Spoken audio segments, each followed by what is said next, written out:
Hello and welcome to what is going to be the very first vlog for Wine90, which is my blog, and also the very first vlog cast for the Cellar Door, which is the company that I work for. It's an Italian company selling Italian wines to everybody in the EU, but sadly not to most of you watching because you're all American and we are not allowed to actually ship there. So when I do review a Cellar Door wine, I will put the suppliers for you underneath on subtitles.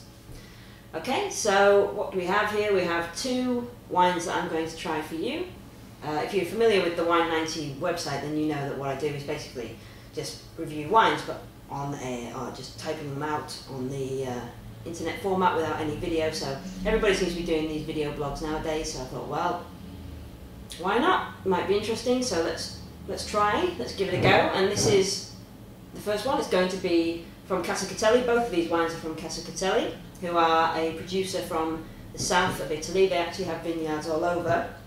Have vineyards at Montepulciano d'Abruzzo and also Primitivo. They do a Primitivo from Puglia, Nero from Sicily, and also Nero. So they're really focusing on southern Italian wines, which are in vogue at the moment anyway, because they're really, really good value for money. So let's start then. Let's start with this one. This is the Nero d'Avola, the 2005, which was a really good, the best vintage sort of for the last kind of 12 years in all of Sicily. Nero d'Avola is the main grape variety from Sicily. It's the one that it's famous for. So like if Tuscany is famous for Sangiovese and the Piedmont is famous for Nebbiolo, then this is what Sicily is famous for. And these wines are kind of, Nero d'Avola is very similar to Syrah. So these wines are kind of really fruit forward. They tend to be quite dark. So there'll be a real, if you're not really into the old world wines, then if you are a new world fan, you'll find that this would be the kind of wine you want to go for. They're really fruity and big and kind of Aussie Shiraz-ified, okay? There isn't actually a lot of information on Casa Catelli. I'd actually never heard of them before I bought these wines. I got them about 3 weeks ago from Berry Brothers and Rudd, who stopped supplying them. So if you like the look of either of these wines, fancy trying them, you can actually get them from everywine.com or co.uk. Again, that'll be something I'll scroll on the bottom. Okay, so let's see. This wine here has, you can tell it's a youthful wine. It's got the kind of like the same colour throughout. So it's like a mid-ruby red. It's nice and vibrant though. It's a good colour, interesting colour. It's not as dark as I thought it was going to be actually. After saying that they're dark wines, it's actually not that dark compared to most Nero d'Avola. Okay, and this wine retails for about £8. Okay, on the nose it's like quite floral, but also there's notes of strawberry, and kind of more like, I don't know if you like a strawberry custard kind of smell. That might be, I don't know, it's not oaky. It's not. This actually only had 2 months in oak, which is really very small for a Nero d'Avola. So I imagine it's not really oak smell there. Anyway, let's try it on the palate.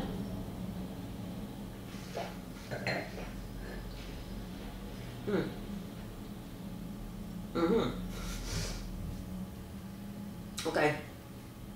Initially, the initial attack is it's quite nice, quite smooth. Good balance of tannins and acidity. A little more acidic than I was expecting, but still it's quite a good balance. So the strawberry comes forward, but right in the middle and towards the end you're getting a really kind of bitter licorice kind of note that isn't all that pleasant. So. But still, it's not bad. There's good length to it for £8, and for what you can get for £8 in the UK, it's actually really quite interesting. Let's try again.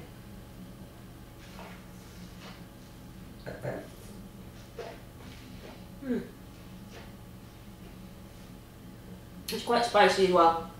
It has got that kick at the end, but it's a little watery as well in the finish, which kind of lets it down. If you're going to rank wines, you're going to give them points, which seems to be the fun thing to do, then I would go about 85, 86 points.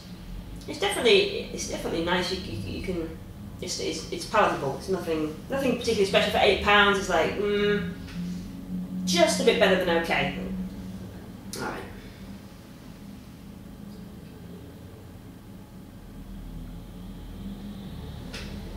Okay, so once again, from Casa Catelli. This one is a 2004 Primitivo. coming out of Puglia, which is kind of the best area. They do a Primitivo in Calabria as well, but the best area for Primitivo is Puglia. 2004 vintage was a good vintage actually all over Italy. Let's see, this one was £9, so not a lot different. This one's, you can tell straight away, it's darker. It's still a ruby red, but it's a darker ruby red. It's a more intense colour than the previous wine. This one spent four months in French oak. Not very long. And these are both youthful wines. I mean, if you're going to spend a lot of time in French oak, you're not going to be paying £8 or £9 for it. So really, really nice colour. Hugely more aromatic than the other wine. This is, you can tell straight, you can just tell the quality on the nose. It's going to be a better wine. That's, well, we'll see, but you get that impression. Really really jammy, like a plum jam.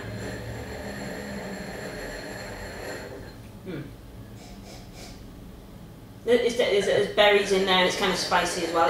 It's not Zinfandel-esque really, like you would expect it to be, because, oh, didn't mention, Primitivo is actually the kind of sister grape in a way of Zinfandel. They share the same DNA.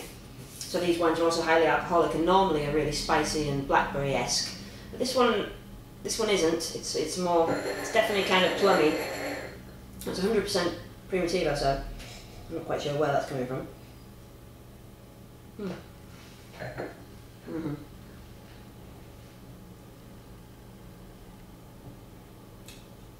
It's a lot thicker on the palate, a lot more interesting. Also got good structure, a longer finish. This one's far more watery and less interesting. This one is like a bolder wine.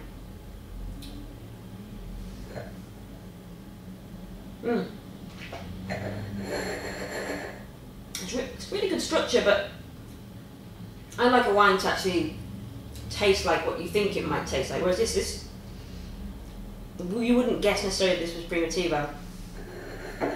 On the finish there is more of that kind of note. So this one I would rate about 88 points. I think it's definitely better than this, and for the £1 difference, I would certainly pick up the Primitivo. But again, it's not really representative of Primitivo, and for £9 you can kind of get lots of different Primitivos for that. The Feline one, which I'm always going on about the blog, is also about £9 or £10. So it's nice. It would really go well. It seems like a real good food wine. It would go well with like a spaghetti with like a pesto. But yeah, they're both kind of okay. Not a wonderful pair of wines, but they're all right for the money. What else? Nothing really. Just, you know, please do leave a comment underneath and tell me if you like the vlogs or if I should just go back to writing and hide away. Bye!